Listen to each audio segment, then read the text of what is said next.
আওয়ামী লীগ সরকারের পতনের পর জনরোষের বিপরীতে পুলিশ প্রশাসনকে ঢেলে সাজানোর উদ্যোগ নেওয়া হলেও এখনো আইনশৃঙ্খলা পরিস্থিতি নিয়ে উদ্বেগ কাটেনি।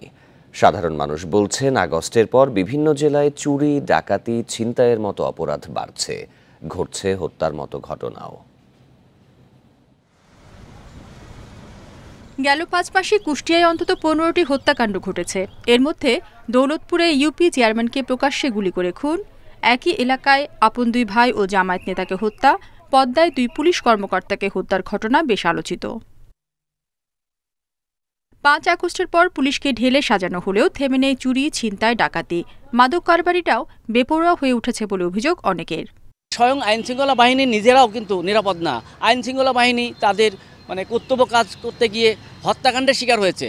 আইনশৃঙ্খলার অবনতি এতটা পর্যায়ে চলে গেছে যে এখন দিনের বেলায়ও মানুষ ঘর থেকে বের হতে অনেকে ভয় পায়।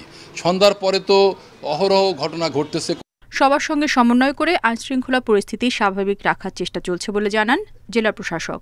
উপজেলা নির্বাহী অফিসার এসিল্যান্ড সহ আমাদের জেলা প্রশাসনের যে সমস্ত ম্যাজিস্ট্রেট আছেন, ওনারাও এই বিষয়গুলি দেখবেন বলে আমি তাদেরকে নির্দেশনা দিয়েছি। রংপুর শহরে 5 মাসে 4টি হত্যাকাণ্ড ছাড়াও প্রায় 30টি চুরি ডাকাতির ঘটনা ঘটেছে। অপরাধীদের গ্রেপ্তারে তেমন কোনো উদ্যোগ নেই বলে অভিযোগ স্থানীয়দের। অনেক সিনকেট হয়ে যাচ্ছে, কোনো পুলিশ প্রশাসন তাদের কোনো সাহায্য পাচ্ছি না। ফেনীতে আগস্টের পর 15টি খুন, 39টি চুরি, 17টি ছিনতাই ও ডাকাতির ঘটনা ঘটেছে।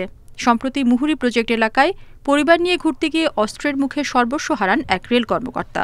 তবে আগের চেয়ে পরিস্থিতি ভালো দাবি পুলিশের। বিভিন্ন ব্যবসায়িক প্রতিষ্ঠানে রাতের বেলা দোকান বন্ধ করে যখন ওরা যায়, রাতের বেলা তখন তাদের দোকান চুরি হয়, তালা কেটে বাসা বাড়ি সব জায়গায় চুরি চিন্তা হচ্ছে।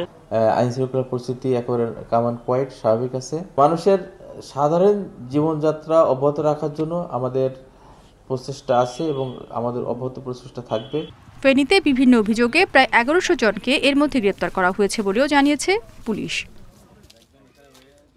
রেশমি নন্দী, ইন্ডিপেন্ডেন্ট নিউজ।